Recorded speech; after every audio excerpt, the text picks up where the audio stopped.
Hello, hello, hello. Welcome back to Radio English, the podcast where we help you speak English more naturally, more confidently, and honestly, more like a real person and less like a textbook. I love that you said that, Matthew, because that is exactly what we are here for. I'm Rachel, and as always, I'm here with my wonderful co-host, Matthew, and today is a special one. We are talking about something that literally every single person on the planet has in common. Every single person. Family. Yes!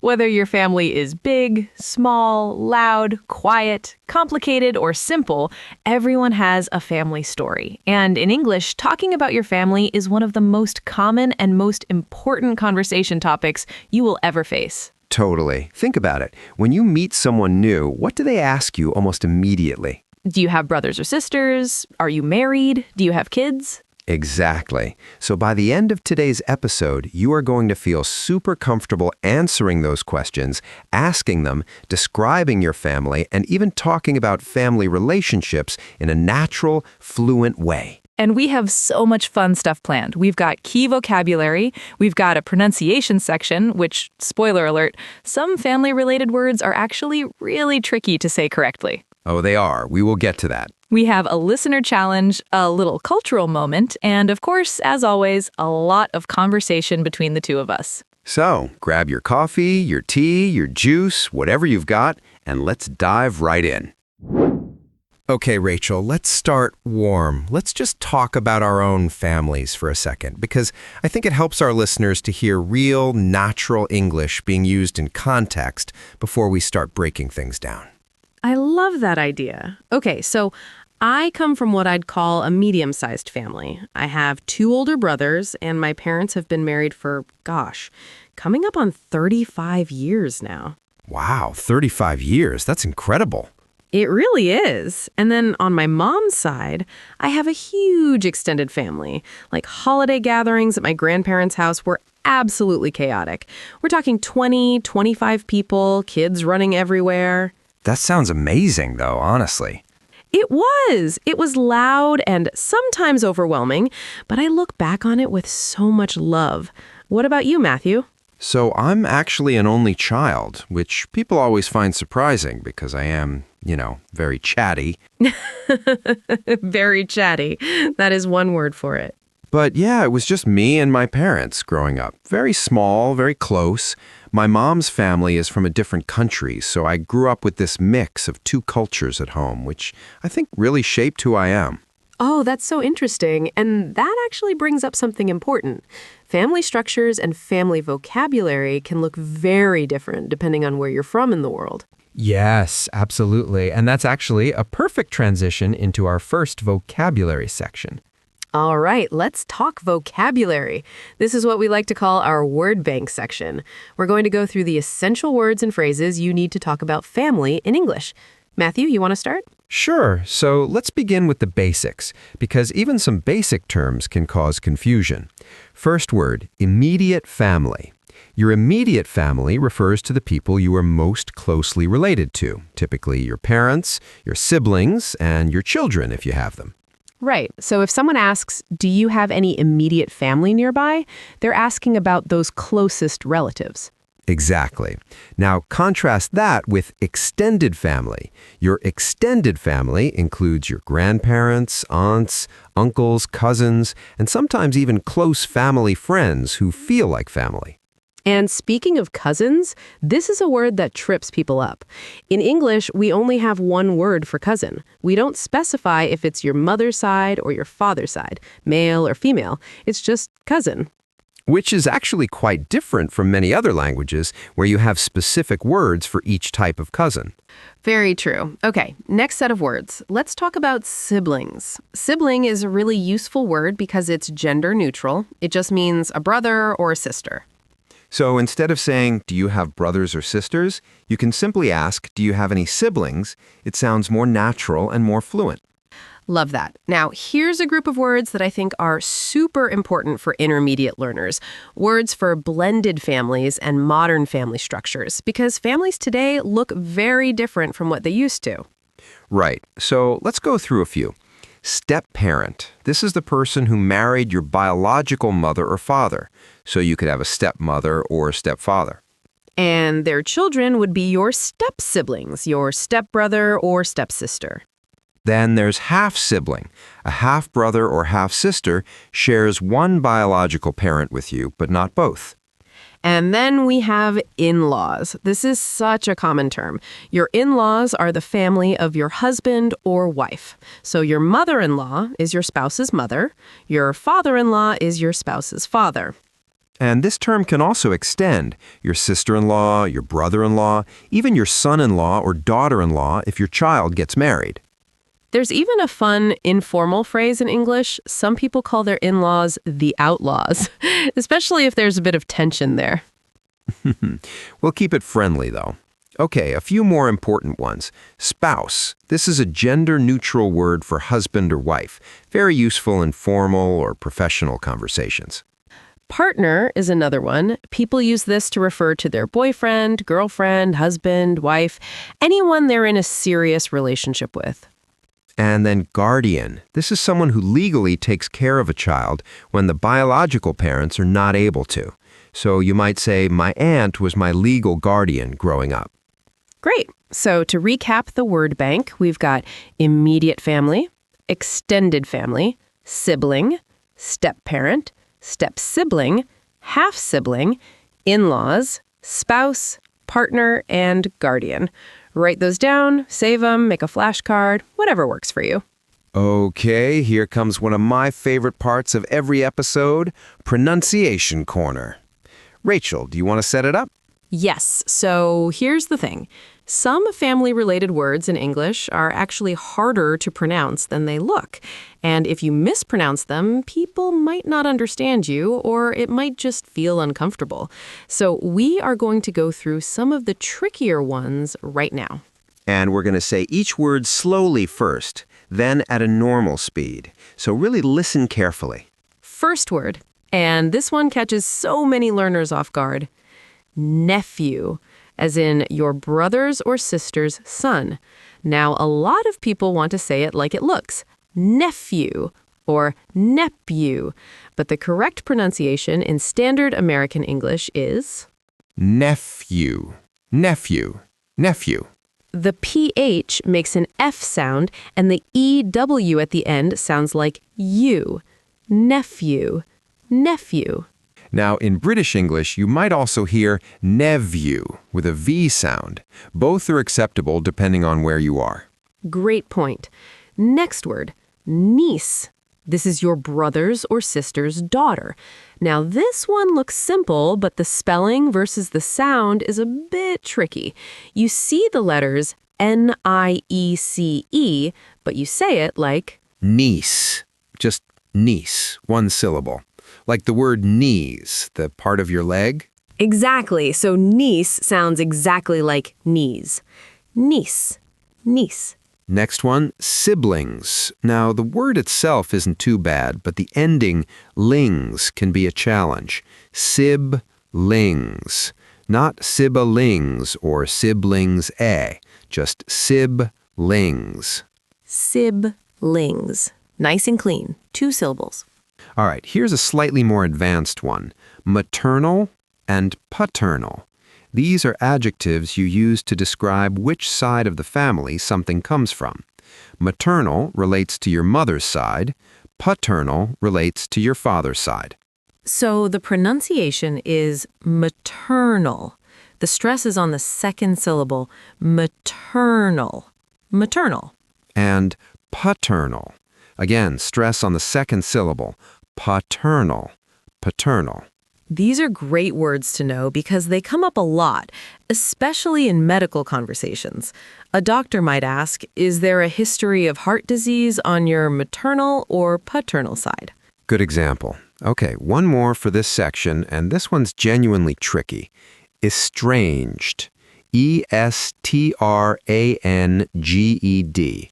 This word means that you have become distant or disconnected from a family member, usually due to conflict or difficult circumstances. And the pronunciation is estranged. Estranged. Estranged. You might hear sentences like, she's been estranged from her father for years, or they became estranged after a family argument. It's a heavy word emotionally, but it's a real part of family conversations, and it's important to know. So to recap Pronunciation Corner, nephew, nephew, niece, niece, siblings, siblings, maternal, maternal, paternal, paternal, and estranged, estranged. All right, let's keep the conversation going, because now I want to talk about how you actually describe your family in English. Not just name the members, but talk about relationships, personalities, dynamics. This is where things get really interesting. Yes. So one thing I notice a lot with intermediate learners is that they can name family members no problem. I have a mother, a father, one sister. But then when someone asks a follow-up question like, are you close with your sister? They freeze up. And it's such a natural question. So let's give you the language for that. The phrase to be close with someone or to be close to someone means you have a strong, loving, or emotionally connected relationship with them. So you might say, I'm very close with my mom. We talk every day. Or my brother and I weren't very close growing up, but as adults, we've really bonded. Ooh, bonded. That's a good one. To bond with someone means to develop a deep connection or a sense of closeness. We bonded over our love of cooking. My kids bonded with their cousins at the family reunion. And the opposite, what do you say when a relationship is difficult? Great question. You might say, we have a complicated relationship. That's very natural in English. It acknowledges tension without going into detail. My relationship with my dad is complicated. Tells someone, things aren't perfect, but I don't necessarily want to explain everything. You can also say, we don't really see eye to eye, which is an idiom meaning you disagree often or you have different values or perspectives. My uncle and I don't always see eye to eye, but we still love each other. Another great idiom, to be the black sheep of the family. Do you want to explain that one, Rachel? Oh, yes. So the black sheep is the family member who is seen as different from the rest, who doesn't quite fit in, or who maybe went a different direction in life than everyone expected. It's not always negative. Sometimes people wear it as a badge of honor. Absolutely. I was always the black sheep. I became an artist when everyone else went into business. And then there's the opposite, the golden child, the one who seems to do everything right, who gets all the praise. Every family has one. I'm going to stay quiet on which one I was. Now, there's another set of phrases I want to go through, talking about family resemblance, because this is another thing people ask about all the time. Oh, yes. Who do you take after? Or who do you look like? These are super common. To take after someone means to resemble them in personality or appearance. So you might say, I really take after my grandmother. We have the same eyes and the same stubbornness. I love that. And then to be the spitting image of someone. This is a wonderful expression. It means you look almost exactly like another person. He's the spitting image of his father. And to run in the family. This means something, a trait, a talent, a health condition that appears across multiple generations of a family. Musical talent runs in our family. Stubbornness runs in our family. Heart disease runs in our family. That last one gets more serious, but it's absolutely something you need to know for medical or personal conversations. Okay, I want to do something fun now. Matthew, can we do a little mini role play? Because I think one of the best ways to really absorb all of this vocabulary is to hear it in a real, flowing conversation. Yes, absolutely. Let's pretend we've just met, like at a party or a work event, and we're doing that classic getting to know you small talk. Go for it. Okay. So, hey, I don't think we've met. I'm Rachel. Oh, hi. I'm Matthew. Nice to meet you. Are you here with anyone tonight? Yeah, actually, my husband and his sister are somewhere over there getting drinks. We're from out of town, so we don't really know many people here. What about you? Oh, I'm local. I grew up not far from here, actually. I came with my cousin. We're pretty close. We try to hang out at least once a month. That's so nice.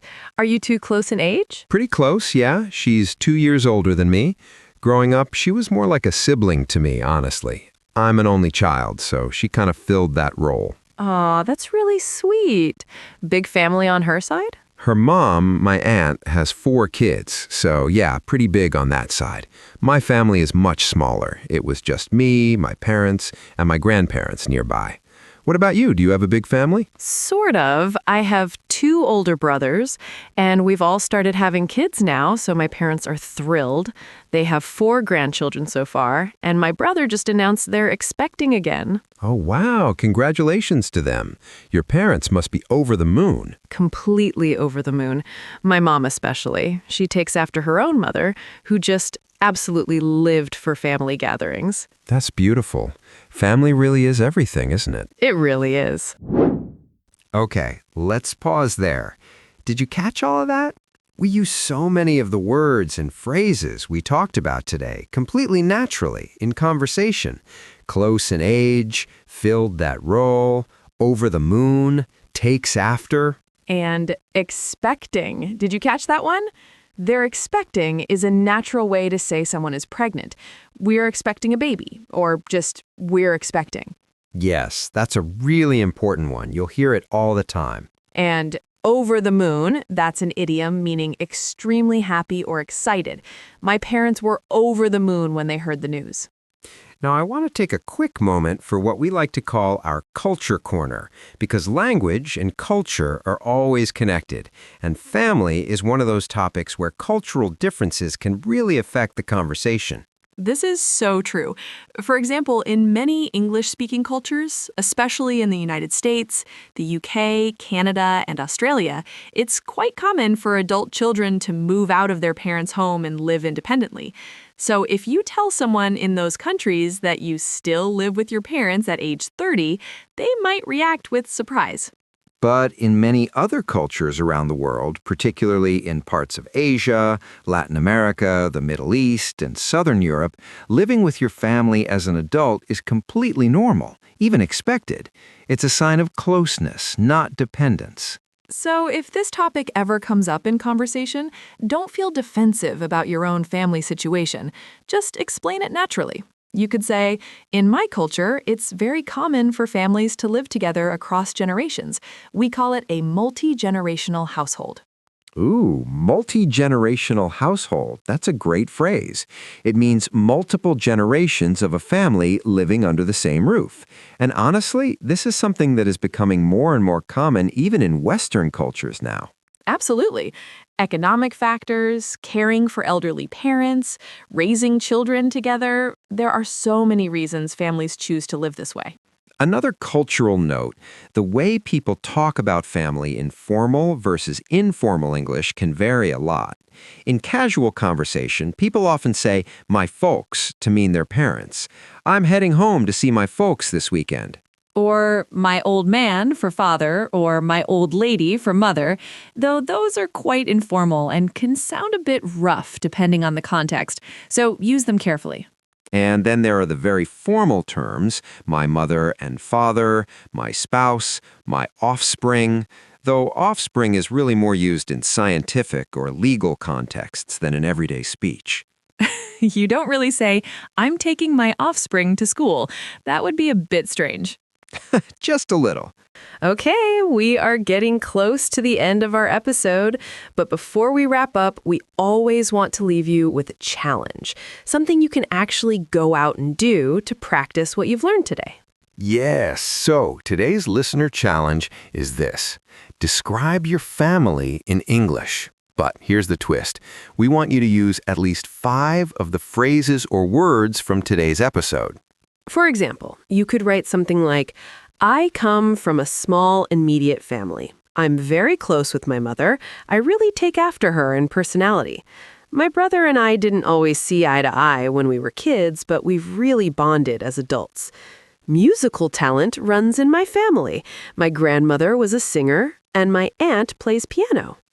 See how much more interesting and natural that sounds compared to I have a mother, a father, and one brother? Exactly. The vocabulary and phrases are what give your English color and depth. So, write it out, say it out loud, record yourself, whatever works for you. And if you want to share it with us, we would absolutely love to hear from you. You can find us on social media. All the links are in the episode description. All right, before the outro, let's do a quick full recap of everything we covered today. We started with vocabulary, immediate family, extended family, siblings, step-parents, step-siblings, half-siblings, in-laws, spouse, partner, and guardian. Then we moved into pronunciation corner, nephew, nephew, niece, niece, siblings, siblings, maternal, maternal, paternal, paternal, and estranged, estranged. Then we talked about relationship phrases, to be close with, to bond with someone, to have a complicated relationship, to not see eye to eye, the black sheep, the golden child. To take after someone, the spitting image of, to run in the family, over the moon, and expecting. We did a natural role-play conversation so you could hear it all in context. We touched on cultural differences around family life. And we gave you your listener challenge. That is a full-packed episode. And honestly, if you can master this vocabulary and use it naturally, you are going to feel so much more confident in everyday English conversations. Because family is one of those universal topics. It connects all of us, no matter where we're from or what language we grew up speaking. All right, everyone, that is a wrap on today's episode of Radio English. Thank you so much for spending this time with us. Seriously, we say it every episode and we mean it every time. We are so grateful for every single one of you who listens, shares, and keeps coming back. If this episode helped you, please leave us a review wherever you listen to podcasts. It genuinely makes a huge difference for us, and it helps other English learners find the show. New episodes come out every week, so make sure you're subscribed so you never miss one. Until next time, keep practicing, keep speaking, keep growing. We'll see you in the next one. Bye, everyone. Bye.